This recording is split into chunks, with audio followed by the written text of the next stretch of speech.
নমস্কার, আমি অনিরুদ্ধ মাইতি আরও একবার আপনাদের সামনে চলে এলাম আমার কবিতার ঝুলি চ্যানেল নিয়ে। আমার আজকের নিবেদন বাবা, কবি সুনীল গঙ্গোপাধ্যায়। বাবা বললেন, অন্ধকারে একটু দাঁড়িয়ে থাক আমার জন্য। খুব আস্তে আস্তে মাটির তলায় এক সুড়ঙ্গে নেমে গেলেন। আকাশে প্রান্ত নির্ণয়ে ভুল করে ছুটে গেল এক উল্কা। বন্দরে একটাও জাহাজ নেই। রাস্তাগুলো দুলে উঠল।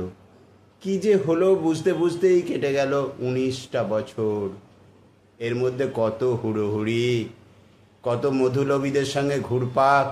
বাবা বাবা, বোতাম বোতাম মাশরুম খুব ইচ্ছে করে বাবাকে খাওয়াতে, আর রুমালি রুটি, অন্তত একবার ক্যাসপিয়ান হ্রদের মাছের ডিম। বাবার থেকে বয়সে আমি এখন অনেক বড়। আমার 21টা হাত, 3টে চোখ, প্রতিদিন 700 দরজা পেরিয়ে যাই। শ্যামপুকুর দিয়ে হেঁটে যাচ্ছেন আমার অল্প বয়সী বাবা। বলে উঠি, সাবধানে যাও, গাড়ি চাপা পড়বে যে, ফুটপাতে ওঠো, পাঞ্জাবিতে বগলের নিচে ফুটো। আমার পাঞ্জাবি লাগবে না বাবার গায়ে।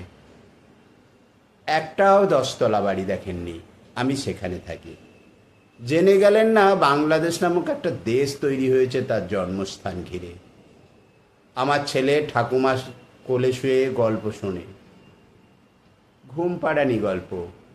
ওই সব গল্প কিছুদিনের মধ্যেই শরীরে আঁট হয়ে বসে। নতুন নতুন গল্প বানাতে ছেলের দল হই হই করে ছুটছে। বিমানে এক বিন্দু হয়ে মিলিয়ে যাচ্ছে আকাশে। আমি যতদিন বাবার ছেলে ছিলাম, তার চেয়ে বেশি দিন নিজেই বাবা।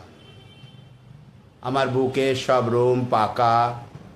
রোজ সকালবেলা কাশতে কাশতে লক্ষ্য করি রক্ত পড়ছে কিনা।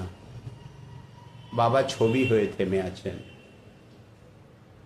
নিজের চেয়ে কম বয়সী কাউকে কি বাবা বলে ডাকা যায়? তবু দেখতে পাই মাঝে মাঝে, আমিই চেয়ে থাকি স্নেহের দৃষ্টিতে।